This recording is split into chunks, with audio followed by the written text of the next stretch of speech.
Hey guys, Huzzy here bringing you another video and welcome to another episode of Challenger Spectator's Career Edition. Today we are returning watching Camille. Now this actual particular player is a pro, I believe. Plays for Dominus Esports. Their name might be Huntiand. I don't know if that's their actual pro name. Or Natural is in brackets. Maybe that's the person. But they're currently ranked 6 on Career. Is like a top lane main. So Camille is the most played champion by quite a fair margin. But it goes Camille, Aurelia, Wukong, Renekton, Akali, Jace, and Fiora. But yeah, Camille seems to be the heavily favoured champion with 344 games with a 57% win rate. Now, the question that we're going to be asking in this video is Camille secretly, I don't want to say overpowered, but is she secretly too strong?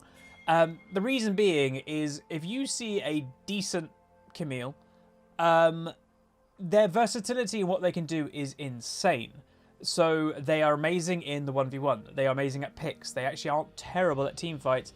Their sustain is very high. Like, they've just got a lot going for them. And obviously she's more known as a top laner, but many of you probably are aware now that a lot of Camille's go mid because she's a natural counter to assassins. So she can't really get bursted that easily by assassins. And what does an assassin not want to be, you know, done to them? Held in one place. Assassins like to be mobile, and Camille can ult an assassin and be like, you're stuck with me now. Anyway, top lane matchup. You can see a big fight actually happening early. Mordekaiser flash does the Camille. Still really low health. This is going to be very close. W does hit, and she does go down. Just Mordekaiser getting that first blood. A bit questionable for the Camille to fight that. You know, Mordekaiser level 1 with his ability and also his passive double. What you have to think is Mordekaiser has double. Ooh, he might be caught though. He has 2 forms of damage at level 1. His whatever ability he takes, most likely his Q, and also his passive. Camille at level 1 only has 1 damaging ability. But she does force his base to not go as quick. And Mordekaiser is going to return. And I'll say, you might not be surprised to see, I doubt Camille's going to start playing passive. You know, a lot of people would be like, oh snap, I lost. I'm going to start playing passive now. Oh well. I doubt it. A lot of Camille's have to continue playing aggressive. It's part of the champion. Which is, you know, pretty fun to watch, to be honest. Graves is in the area. Actually, Mord could be in trouble here. Graves is going to do a little bit of damage. Nothing major. Maybe Camille could have gone for that if she was in the area a little bit easier. But there's that. We'll also, again, mention, I know I've mentioned already a couple times about the replays with China and stuff like that. I did look into it. And the only way that I see that I potentially could get it, meanwhile, Camille's going to get the kill with a nice Graves flank, and that's really bad for Mord, by the way, because look at the farm difference now. Kills have been equalized, and look at all the farm that, yeah, Mordekaiser is missing. So that's a really good kill to put the Camille most likely quite a bit ahead of the Mord, with the goal being 1.45 for Camille and 1.3 for Mord. So yes, already 150 gold difference in top lane, even though Mord got that first blood. But yeah, I looked into it. I think I'd have to install some type of app that is only in Chinese. So it's basically impossible. She missed her he. It's basically impossible, unfortunately, for me to get replays from China. I'd love to, but yeah. Anyway, Camille returning to lane. Mordekaiser also returning to lane. And Camille's got her double longsword, which is most likely going to go into a Tiamat, I would think. The game itself, though, red team heavily favoured. If you look mainly where there's a big difference in farm, mid lane. So Yone is a little bit stomping on the Echo's early farm. Quite impressive, actually. And, you know, Yone's early game isn't terrible, but it's not known to be his best part of his game either. But I guess that's the same with Echo, to be honest, too. Right, so Camille, by the way, sometimes will not even mind being grabbed by the Mordekaiser. Graves now in the area. Mordekaiser in trouble. Knows he's going to die. Going to probably just try his best to get a kill, and he does not succeed. And that is another dead Mordekaiser. Has not put any vision down. Graves was in the area, stealing a lot of the jungle over on top side. And yeah, it's furthering the lead. And this can be sometimes what happens in top lane. It's known as the island lane. But if one jungler decides, hey, I'm going to gank that lane a little bit, it's horrible. Like, you feel very isolated as a top laner who doesn't get much help. And obviously, by the way, I'm sure most of you have already had a little like look on the outsides of the who's in this game. There are some known people. So Deft is there. The Crescent is there. There's another DRX player who's the Graves, obviously Korean symbol. So I don't know who that particularly is. And then, yeah, there's some here or there, like Sandbox, if that's a team. There's Dove on the enemy team. Generally, whenever I'm like, is it a pro? If they've got a team name at the beginning of their name, it's most likely a pro. But, yeah. So, putting further salt to the wound, meanwhile, Echo gets a solo kill. Mordekaiser, still no vision, and he's now getting two-man ganks. So, Camille's returned to lane. Even Gragas' support is now here. Graves picks himself up another kill. And this, yeah, again, this is Challenger Korea. So many of us would be like, why is Mordekaiser doing this? Well, he's making these mistakes in Challenger Korea, so it's just a common mistake to make. He's playing relatively all in. He's not really putting vision down because he's most likely, in his mind, oh, I'll just quickly push this, then I'll go back.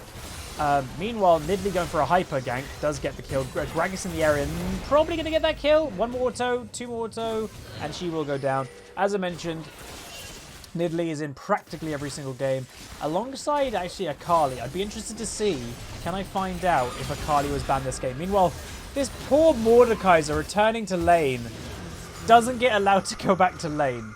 This is brutal to watch. So he does go down again. And yeah, I'm just going to have a quick look if I can find out the information about what the bans were. I'm not sure if I can. Meanwhile, Camille's just going to do a bunch of tower damage. And yeah, this Mordekaiser is not in a good way. He's got his Seekers. Hasn't stacked it up at all, obviously. He's been denied going back to lane. And by the way, it could happen again. If Graves really wanted to, he could have been there, which is kind of crazy. But they will decide to go back, which is good.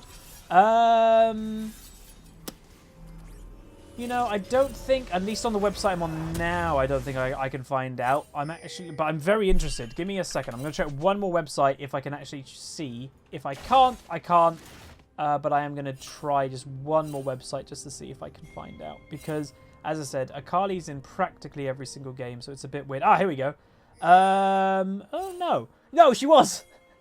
Yeah, she was. So Camille's team banned Lilia, Hecarim, Evelynn, Akali, and Pantheon. And the enemy team only banned 3 champions, Caitlyn, Nunu, and Kalista. So yes, Akali was banned, so that's probably why Akali wasn't in this game.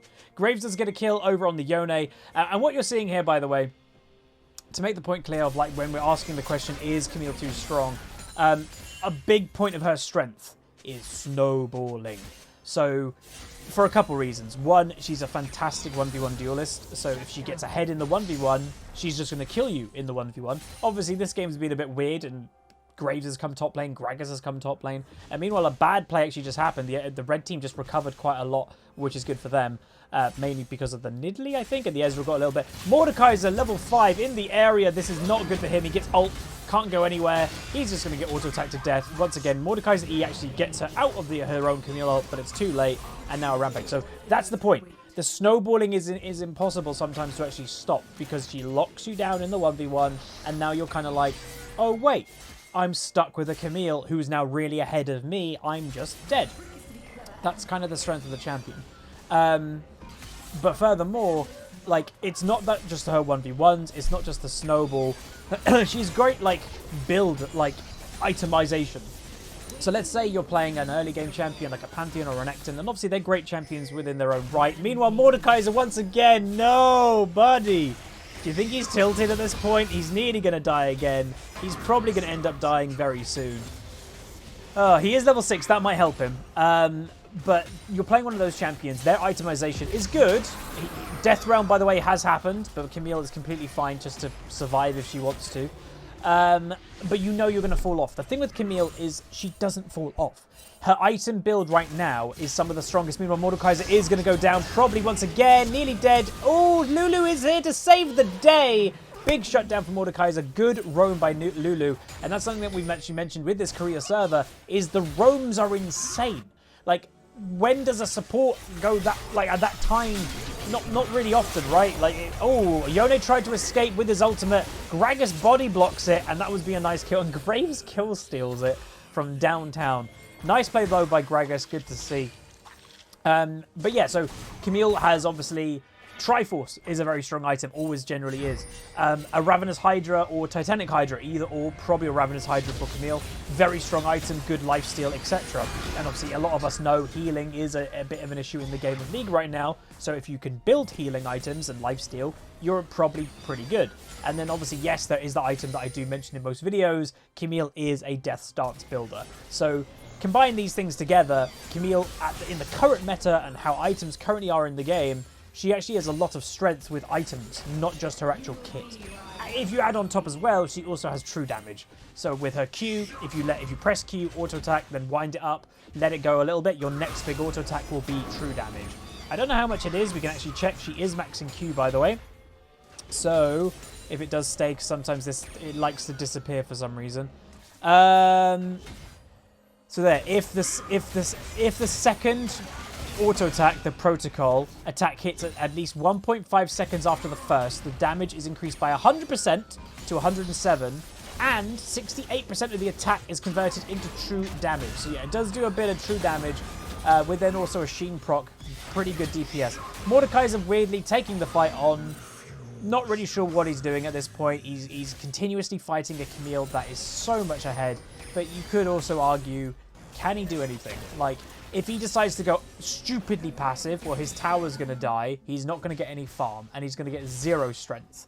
He may be like, maybe he can beat her in mid to late game, but he should be not really fighting her now. That's the problem, because she's just going to get further ahead. She's nearing double farm right now at 12 minutes into the game, and it's not like she's got low farm, she's actually got the highest farm in the game. So yeah, this is what I would say is I'm not going to say a standard Camille game, but this is a Camille game where a Camille knows her strength and is using it. And yeah, she did get a bit of help earlier with the snowballing, but this is what you can do. So many people say top lane can't carry. It can, but you have to give top lane carry potential. Like, when people complain about top lane, well, that's mainly because a lot of junglers can never go there. You know, it's like, oh, they're just literally in the 1v1. And it's like, okay, yeah, literally in the 1v1, it's going to be harder to get snowball off unless your opponent makes a big mistake. But when you get a bit of jungle pressure, you get them ahead, you deny the other top laner, snowballs really can exist. And a lot of top laners are really hard to deal with when they're fed, because they do a hell of a lot of damage and they're incredibly tanky. And a lot of them have some form of utility, lockdown CC, some slows. So they are actually a good type of champion to get really fed. Meanwhile, Roam coming in by Camille.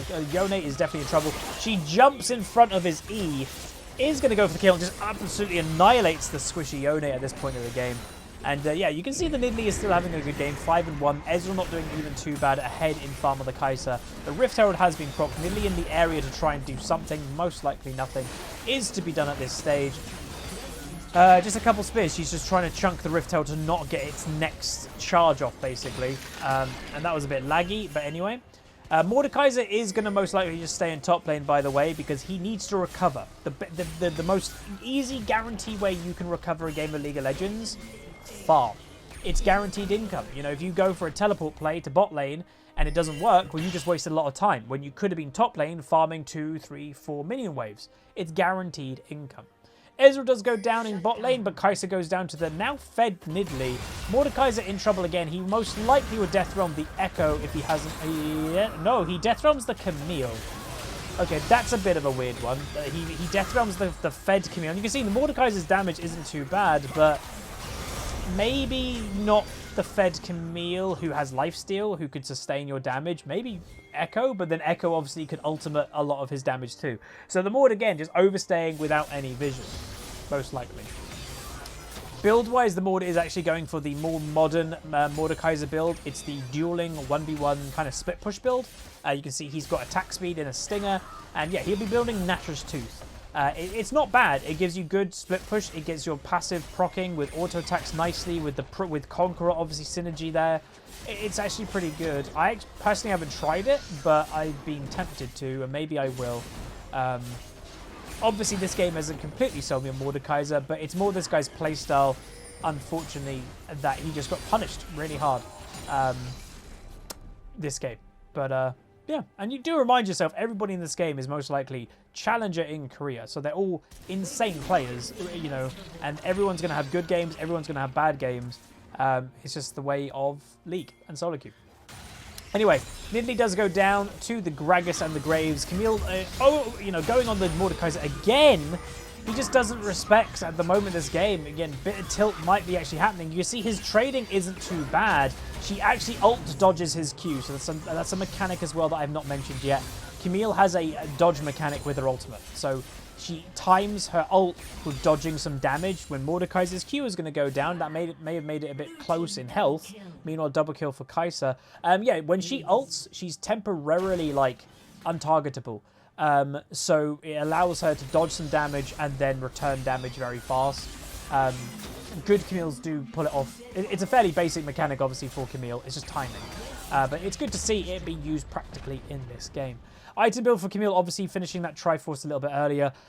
Most likely Ravenor's Hydra next, just getting that big lifesteal, good damage in, and then most likely the Death Stance would come in. There's a chance she could go Death Stance now. Ooh, Nidalee in the area doesn't land the spear, but then, no, there you go. Ravenor's Hydra has been purchased with then 2 longswords, which is most likely for the Warhammer of Death Stance. Camille returning to top lane straight to go for this Nidalee. Nidalee's going to take the fight, so you can see she's actually pretty fed. Look at that damage. So Mordekaiser Death Realms the Camille, doesn't do enough damage, and now there's 4 people top lane. Mordekaiser's going to go out the Death Realm and then just going to get killed by the Graves. Yeah, that damage on Nidalee, by the way, she basically one-shot her. Meanwhile, Kai'Sa dies to the Ezreal, which is a bit weird. Maybe a tower dive actually happened down there, and Camille just mucked up a tower dive. That seems to have what happened. But I thought they killed the tower. I have no idea. Something happened in bot lane, and Kai'Sa's dead. Camille, though, hyper split push, is just going to go directly for the base down. Look at the damage this is happening on this tower. Look how fast it's happening. She's got, obviously, auto-attack resets that can speed all this up. She's got the true damage. Again, auto-attack reset. And just the sheer amount of damage that this champion's got now. Breaks open the enemy base at 17.5 minutes. Mordekaiser, again, returning to top lane. He's going to keep taking these fights. But look at Camille's damage. He's just going to go down again. Ezreal heals. Not enough. Kai'Sa's going to re-engage. Does do insane damage and just one-shots. So yeah, you tell me, is Camille too strong? And obviously, yes, we're watching a snowball performance this game. But again, I'm not saying this is a standard Camille game, but this is a game that I'm not surprised to see. Like, this is what Camille's do. They are known for this playstyle. She gets in here before 18 minutes by herself in top lane. But yeah, this is what the champion can do. It's a heavy snowballing champion that is a 1v1 duelist. It would be very similar if Fiora got this fed. She's a 1v1 duelist. And 1v1 duelists, by the way, they can 2v1.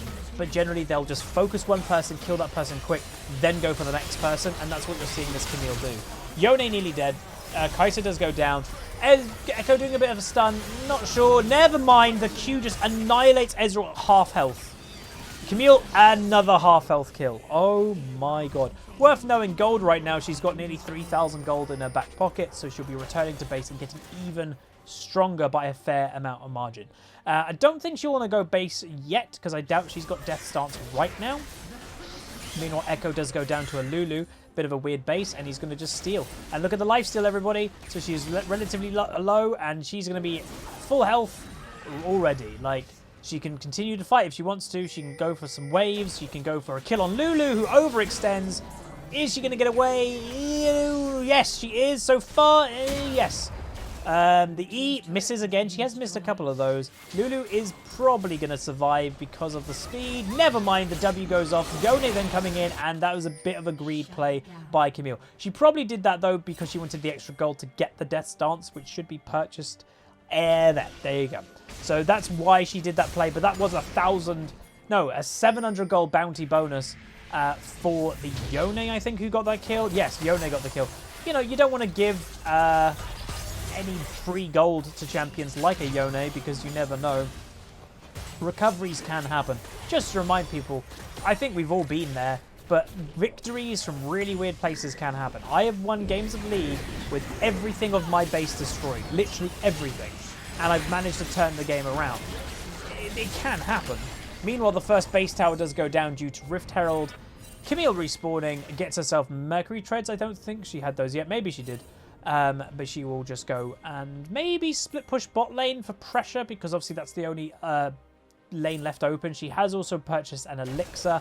She's going to take the red buff. I don't think anybody's going to have complaints about that, even the Kai'Sa, whose, by the way, build is a little bit interesting. I haven't personally seen that Kai'Sa build myself.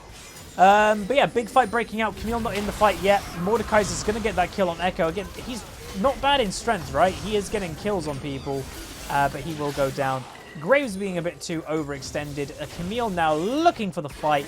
Ults the Yone. He's going to go down. He's in his spirit form, but there's not much he's going to do. Straight onto the Gragas, and that is most likely the game. Camille looking hungry for this Ezreal, but he will manage to get away as well. But there we go. That is Camille. That was rank 6 challenger player in Korea, having an insane snowballing game. And just to make the point clear, that we haven't really done that this game. What was this Mordekaiser? So this Mordekaiser is actually a pro player, apparently. Afrika Freaks Dread. And he is... Okay, so that makes a bit more sense. He is a challenger player, obviously. He's a jungle main. So that's maybe where the game sense of not warding as much in top lane and kind of returning to lane without checking some of the bushes. Maybe that's where that was actually happening. But yeah, he's a jungle main, that Mord. So it's a top lane main versus jungle main, both challenger. But that is where also the difference may be. But if you guys enjoyed this video, that was Camille. Very strong champion, high snowball pressure. Maybe a bit too strong. I doubt she'll get any nerfs because, again, in Worlds, which is coming up, Riot likes strong things because it's a bit more showy. Imagine a fed Camille in Worlds doing what she just did this game. It would be very like, oh my god, what just happened? So they like strong things when Worlds is on. But that's going to be it if you guys enjoy. And again, hopefully you are enjoying these Challenger spectates. I know some people are obviously here more for live commentaries. League is in a rough place right now. I'm not going to hide it. And I still play, obviously, quite a bit of League. But these videos are fun. They're educational, and they're what I would say is guaranteed content. I record one of these videos, it's a video. I don't have to have the option of a teammate rage quitting like I've had so much recently. So it's a nice thing for me personally too. But I like doing them. But yeah, like, comment, subscribe. Let me know what you guys thought down below, and I'll see you guys next time.